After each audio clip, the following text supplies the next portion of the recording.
Advice there for people, because like everybody wants to start a YouTube channel now, you know? Yeah. Yeah, don't start it for money. Don't start it for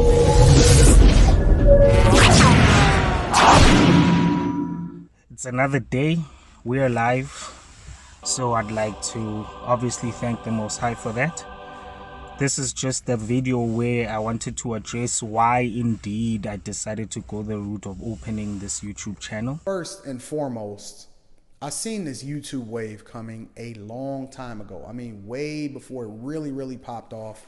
I seen this thing about to hit, and I just knew that YouTube of all platforms was going to be the wave of waves for me personally. So the first reason is that what good is all my thoughts, all my experiences on my phone when I've already recorded them if they are not shared?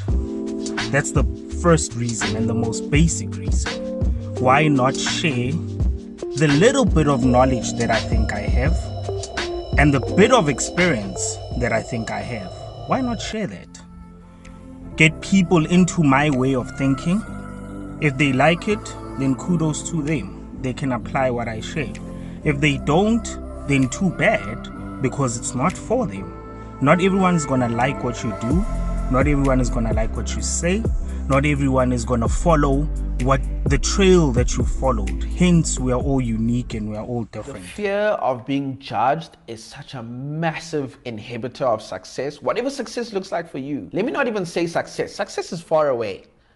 Starting. It's an inhibitor of starting that thing you want to do, carrying on with that thing you want to do. But that's the first reason I at least had to share it.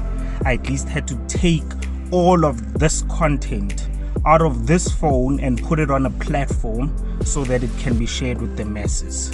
So if you consume it and like it, then I'm eternally grateful for the fact that I can change at least one person's way of thinking in the process, right? So that's the first reason. The second reason, so first reason is sharing. The second reason is that I think there's value here. I think value sits here. And I believe if you have value and you've been given the opportunity to add value unto other people's lives, then you should grab the bull by the horns. I delayed, I must say, I delayed. Let me in fact get into why I delayed. The first reason is that I've been studying. So I've been studying YouTube. I mean, lifelong leaders are lifelong learners, as I have been around, especially at events like our event Growth Video Live, and I get around full-time creators. One of the things I notice is they have a particular type of personality, and that is, man, they're listening to audiobooks. They're reading books. And so, by the way, not everybody reads books. They're listening to podcasts, though. They just purchased 2 online courses. They're studying YouTube channels. They're hanging out in the right clubhouse rooms. Like, they keep learning. I've been studying other streaming platforms, trying to figure out what is the best way in format that will attract people to come and consume the content. So if you've stayed to consume the content, then it's an even great honor for me that you've stayed and you've enjoyed the content and you've watched many more videos that I've put out. So it's to attract you, number one. But if you stay, then kudos to you. Enjoy the content and let's grow and thrive together. And let's become a unit that actually pulls other people, other young people, towards a positive direction and a direction that is aligned with their future in one way or the other. Then the other element about this element of studying is that one had to ensure that in as much as I'd like to reach just one person and one person gets the value, there would be more to it if a lot more people got value. So by studying, then I got to know about the algorithms, how they work, what attracts people in terms of the thumbnails, what type of music to use in your background, what type of tonalities to use, you know. And the fact that I'm using my phone means in my search for information and in my endeavor for information, I've also found out, of course, that there's certain equipment that one needs to enhance the output that goes out there to be consumed by people. So the element of research has been critical in this point. You know, content is one thing, but making content impactful, I think, plays a much bigger role, you know. So I've also had to learn how to edit videos in the process so that you can at least be entertained whilst consuming what I'm sharing from a knowledge and wisdom perspective or from an experience-based perspective. Because, you know, our level of concentration is it's got a short span. You know, our attention span is quite short in this day and age. So it's key that I share in a format that is entertaining and well, basically justifies your time for watching it and keeps you drawn, because you don't know what's next. That's the beauty of the editing process. You don't know what other elements I've put into it so that you're attracted enough for you to consume more of what I'm saying, more of what I'm teaching, and more of what I'm articulating in the process of sharing. So the research aspect has been long, it has been cumbersome, but it has been worth it because I'm liking the output that is going to come out of the future content. Number 3, the delay that came from me putting out these videos is because, one, also linked to 2, right? As I was doing the research, I saw that I was taking the videos in a portrait fashion. So when I would put my phone in a portrait mode and record, then when it came to the editing process, then it became a bit problematic, right? And we're talking like 60 plus videos. So I first had to find out, how am I going to put these videos out, because the content is already there. I don't feel like re-recording that content. I'd rather discuss a different perspective of content that I've already recorded previously, you know. So that made it a bit hard for me, but it also challenged me in terms of the editing process. But it's because I wasn't so confident, not in the content, but in the manner in which the content was going to go out, that caused an additional delay on my side. So that is why I also took long to open this YouTube channel. The 4th thing, I had no structure. So I hadn't registered. It starts with network. I didn't even have a name at that point in time. I had, you know, options and many other types of names that I was going to use, but I didn't have a specific name that appealed to me and the vision that I was building on this platform.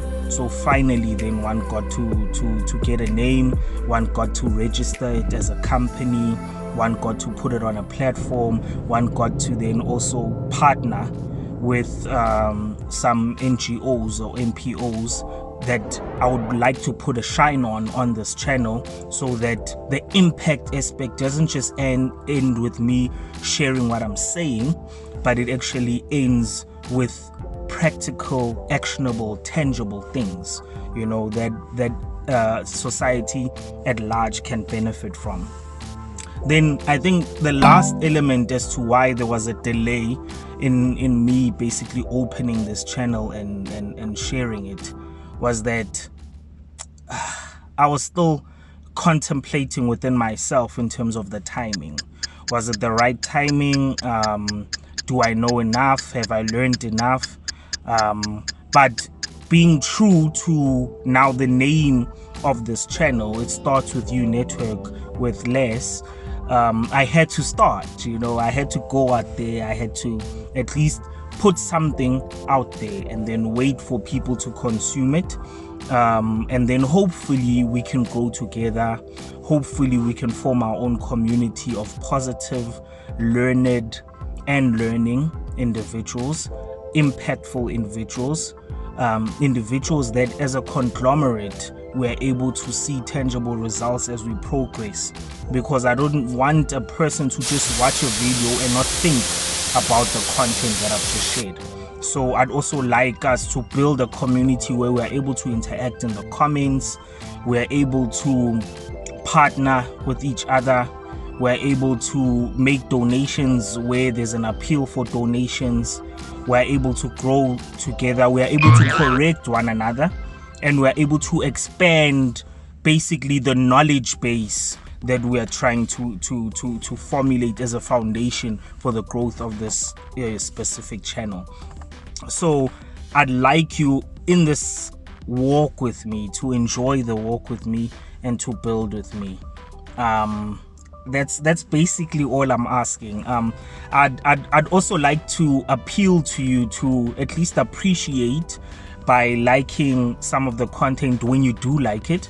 When you don't like it, just hit the dislike button twice just to be sure that you've hit it, and then subscribe. That'll also assist greatly. No, not in South Africa. And people don't subscribe here. Yeah. Imagine I have over 36 million views, but only 170,000 subscribers. It's an African If thing. it was an American channel, it would have over 1 million subscribers by now. You understand? But people, I don't understand why they don't like subscribing like that. I've learned that it's quite important that people subscribe so that it works with the algorithm. More people get exposed to the content.